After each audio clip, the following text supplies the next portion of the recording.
don't want to do this, trust me. No, you.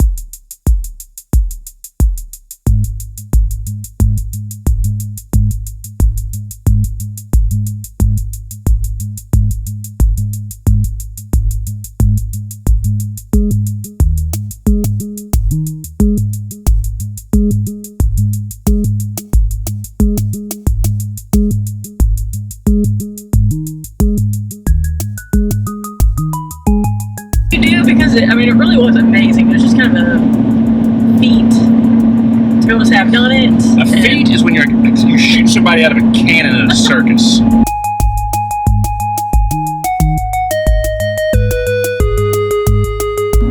Really, it felt like the whole thing was kind of explain the gear bag thing, because that was pretty interesting to me. Okay, so for the gear bag, so like generally a normal triathlon, a sprint, or Olympic distance triathlon, which are the shorter distances, you just take everything with you the morning of the race. You set up normally your T1, which is the transition between the swim and the bike, and T2, which is the transition between the bike and the run, is all in the same place. And so you have your bike racked, and then you have like your helmet and your cycling shoes and sunglasses there on your bike, and you also have your running shoes and like a race belt or whatever you might need for the run there too.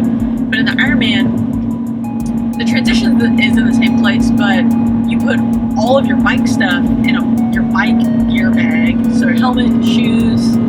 Had a little mishap where I forgot to put my helmet in there, and thankfully Megan caught that before we checked in the bags. But so you put all that stuff in there in your bike bag.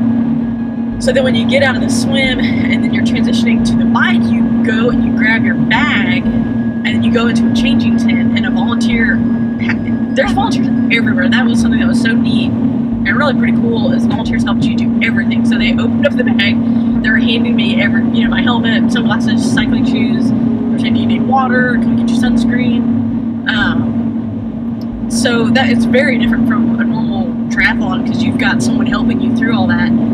So you put on your helmet, sunglasses, cycling shoes, and then you run to your bike. And the only thing at your bike is just your bike itself. And then do the bike, and then you do the same thing when you get off. You have a run bag, so you pick up your run bag on the way to the changing tent, and then there is everything you need for the run. So if you're going to change into running shorts, a running top, a hat, running shoes, different socks. And you have to wear a helmet on the bicycle? Yes. Okay. So there's no bike like those old school, the tiny little bike hats that the top's flipped up? No, you have to wear a helmet. Okay. So it's just very different, because your transitions are a little different, and that you're in a tent, and then you run out, and then you start the run. So that's what the gear bags were for. And we also had special needs bags, which there were different places you could access them on the bike, and then also on the run. And so, like on the bike special needs bag, you would put anything that you might want out on the bike course. And I think you could get it either at like mile 20 or mile